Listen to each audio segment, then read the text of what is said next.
Bonjour à toutes et à tous. Merci de votre présence. Donc, je suis Yasmina Kravzik, je suis kiné libérale dans les Hauts-de-France.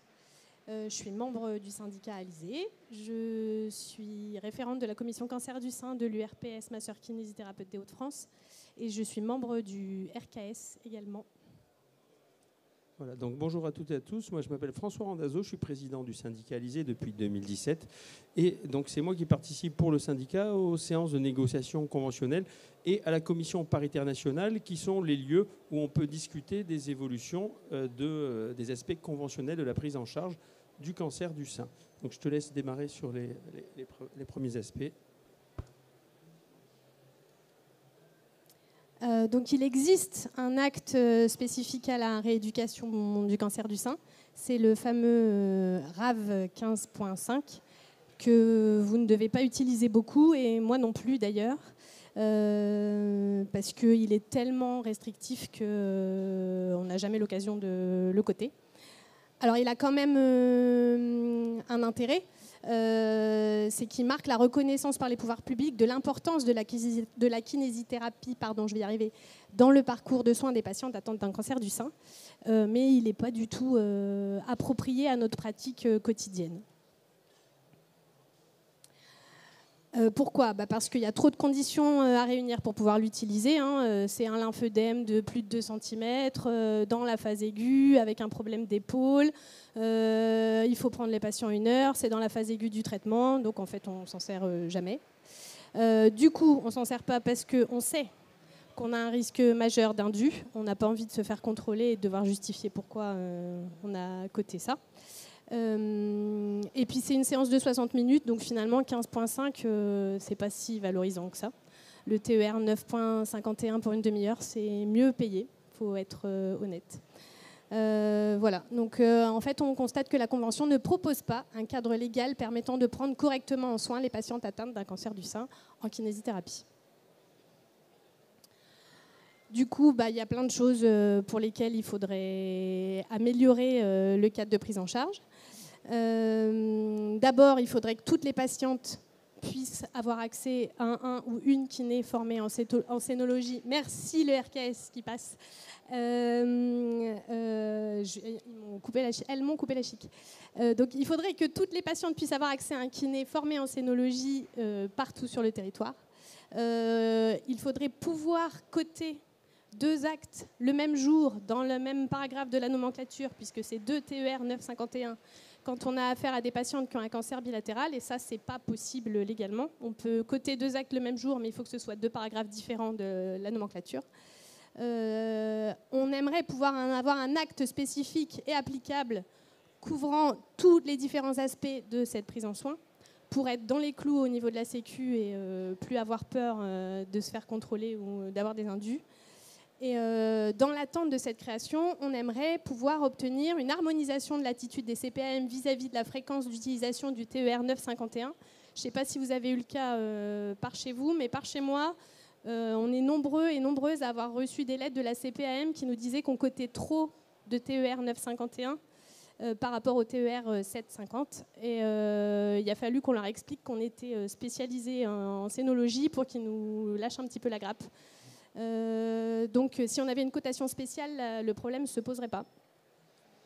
Et on aimerait aussi pouvoir harmoniser l'attitude des CPAM vis-à-vis de la double cotation TER 951 et RAV 8 pour 2 séances à la suite. Il y a plein de CPAM où ça passe parce que c'est 2 actes différents dans la nomenclature, mais il y a encore des CPAM qui ont posé des soucis à certains de nos confrères et de nos consoeurs.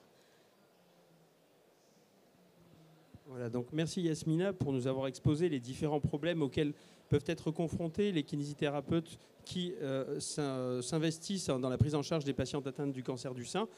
Et en fait, quand on remarque, on analyse globalement ce que Yasmina a proposé, on se dit que c'est des mesures de bon sens et que finalement l'assurance maladie devrait être en capacité d'entendre la voix des kinésithérapeutes et d'adapter le cadre juridique pour que ces mesures de bon sens puissent s'appliquer. En fait, en réalité, ça ne se passe pas comme ça. Et des choses qui paraissent devoir s'appliquer de façon simple, c'est très complexe pour obtenir des évolutions face à l'assurance maladie. Donc il y a deux niveaux auxquels ces choses peuvent être traitées. Le premier niveau, c'est la commission paritaire nationale. Donc la commission paritaire nationale, donc vous savez qu'il y a des territoires dans lesquels, qui sont dits des zones non prioritaires. Dans ces territoires, les kinésithérapeutes ne peuvent pas s'installer librement. C'est la règle du 1 pour 1. Pour qu'un kiné puisse s'installer, il faut qu'il y ait un kiné qui quitte la zone. Dans ces territoires, il y a des dérogations qui permettent de demander un conventionnement de façon dérogatoire au titre des pratiques spécifiques. Sauf qu'aujourd'hui, la scénologie ne fait pas partie de ces pratiques spécifiques. On a la kinésithérapie vestibulaire, la kinésithérapie respiratoire, la kinésithérapie pédiatrique et la prise en charge périnéo-sphinctérienne, qui font partie des pratiques spécifiques qui permettent de demander en fait un conventionnement dérogatoire. Ça fait 2 CPN. La CPN se réunit à peu près une fois tous les 6 mois. Ça fait 2 CPN qu'Alizé a porté la proposition que la scénologie soit ajoutée aux pratiques qui permettent de demander un conventionnement dérogatoire. Pourquoi la scénologie? Parce qu'en fait, la création de l'acte qui permet de prendre en charge une patiente atteinte d'un cancer du sein est récente. Ça date depuis 2015. Depuis, on a observé au sein de la profession, notamment sous l'impulsion du RKS, qu'il y a beaucoup de kinésithérapeutes qui se forment à ce type de prise en charge. Et c'est pertinent parce que ça apporte un vrai plus dans le parcours des patientes atteintes d'un cancer du sein. Et donc, partant de là, on essaye de faire en sorte que l'assurance maladie prenne en compte ces pratiques spécifiques et que ces kinésithérapeutes qui sont formés à la prise en charge en scénologie ne sont pas répartis de façon uniforme sur le territoire. Et donc, c'est de permettre, dans les territoires où elles ne peuvent pas s'installer du fait des restrictions d'installation, elles puissent faire valoir la pratique spécifique en scénologie pour pouvoir s'installer. Donc ça, c'est le premier point. On a demandé donc depuis 2 CPN à l'assurance maladie de le faire. Ils y vont à reculons en nous disant que oui, on l'a bien pris en compte, votre demande, mais ils trouvent toujours des prétextes pour reculer. La dernière CPN, je me suis mis en colère de façon assez importante parce qu'ils revenaient de nouveau avec des nouvelles excuses pour remettre ça au calendrier grec. Donc, aujourd'hui, on attend la prochaine CPN avec impatience, où on va demander un vote formel sur l'ajout de cette pratique spécifique à la liste des pratiques qui peuvent le faire. Et il y a d'autres points qu'on a demandé et qu'on va aborder dans quelques instants. La deuxième chose qu'on a déjà mise en place, c'est d'écrire officiellement... Non, là je suis encore... Ah oui, pardon. Oui, pardon, tu as raison. J'ai toujours raison. Tu as toujours raison. On a demandé en fait à l'ordre des kinésithérapeutes d'ajouter la scénologie en tant que pratique spécifique. Aujourd'hui, il y a une pratique spécifique en cancérologie, mais elle n'existe pas en scénologie. Donc ça nous simplifierait la tâche pour obtenir satisfaction auprès de l'assurance maladie. Ensuite, en commission paritaire nationale, on a demandé également... Je ne sais pas, il y a quelqu'un qui chante à côté, qui a un succès aussi important. Donc, on a demandé à l'assurance maladie d'autoriser la prise en charge de 2 séances le même jour pour les patientes qui sont atteintes de cancers bilatéraux. On a demandé également, comme le suggérait Yass il y a quelques secondes, d'harmoniser l'attitude des CPM vis-à-vis de l'utilisation du TER 951 et de la cotation le même jour d'un TER 951 et du RAV8. C'est surtout ce deuxième point qui est plus généralement mis en question par les CPM. Donc on travaille là-dessus et on a bon espoir d'être entendu.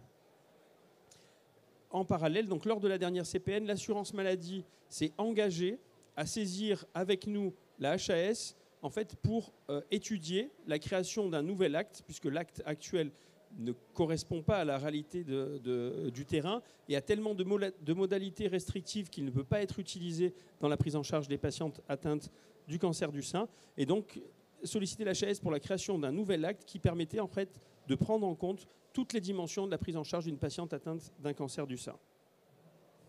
Donc ça, c'est les choses qu'on peut mettre en œuvre à échéance courte. La commission paritaire nationale a la possibilité de statuer sur des choses comme ça.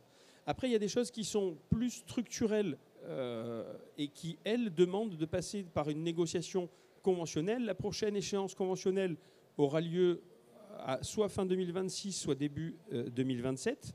Et à ce moment-là, sera le moment de graver dans le marbre toutes les choses qu'on vient de vous parler. Donc, notamment, si on a réussi à obtenir un avis favorable de l'HAS, donc l'inscription du nouvel acte dans la nomenclature. Ensuite, on milite également pour la création d'un acte de rééducation cicatricielle. Ça, ce n'est pas que pour la scénologie. Il y a beaucoup de patients en post-op pour lesquels les médecins prescrivent une rééducation de la cicatrice, mais il n'y a pas de cotation dans la nomenclature pour prendre en charge ce type de situation. Et donc ensuite, c'est une sanctuarisation des différents éléments dont on vous a parlé en les intégrant dans la convention. Ce sera gravé dur dans le marbre, alors que ce qu'une commission paritaire nationale met en place, ça peut être défait par une commission paritaire nationale ultérieure. Quand c'est dans la convention, c'est gravé dans le marbre et ça ne peut plus bouger.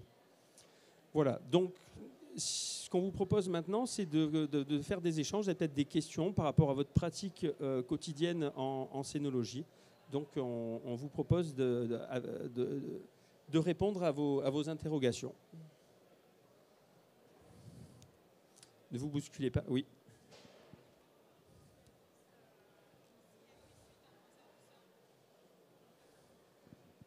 Alors, on nous demande une cicatrice suite à un cancer du sein. On code comment ? On ne code pas parce qu'il n'y a pas de cotation dans la nomenclature. Moi, je fais refaire l'ordonnance et je demande au médecin de noter la zone. C'est rééducation du tronc. Et je me fais coter et je facture un TER 751. Voilà. On bricole parce qu'il n'y a pas de cotation.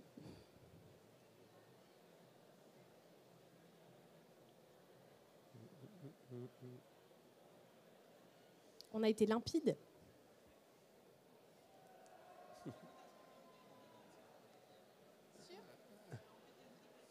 Ah oui, mais alors, concernant les autres cotations à rajouter, donc là l'intervention portait sur la scénologie, mais on a tout un... Pourtant ils ont augmenté le nombre de cotations de la nomenclature, mais il y a encore beaucoup de cotations qui font défaut. On avait notamment proposé en pédiatrie, mais 6 ou 7 cotations différentes qui étaient issues de la littérature et des consensus qui avaient eu lieu quelques années avant la négociation conventionnelle. Donc ça, c'est quelque chose qu'on a porté. Je pense que les autres syndicats portaient les mêmes cotations. Et c'est vrai que, encore une fois, l'absence de volonté de l'assurance maladie de faire évoluer les points qu'on fait remonter qui posent problème de la convention, en fait, nous oblige à bricoler. D'où le problème du TER 951 et le fait qu'on se fasse taper sur les doigts parce qu'on en code trop. Mais on fait avec ce qu'on a. Après, si votre ordonnance elle est réglo et qu'elle met bien 2 territoires, ils peuvent vous taper sur les doigts, vous n'aurez pas d'indu, ils peuvent pas. Mais voilà, ça nous oblige, nous, à être hyper vigilants et vigilantes sur les ordonnances qu'on a, sur les ordonnances qu'on accepte, parce que le problème, c'est nous qui allons l'avoir, c'est pas le médecin prescripteur. Donc,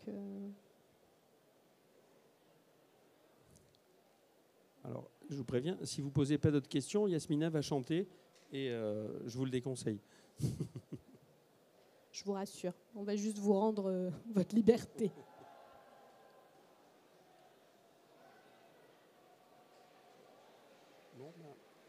En tout cas, merci de nous avoir écoutés. Et pour ceux qui le souhaitent, à 18h sur le stand d'Alizé, on propose un apéro. Donc vous êtes les bienvenus.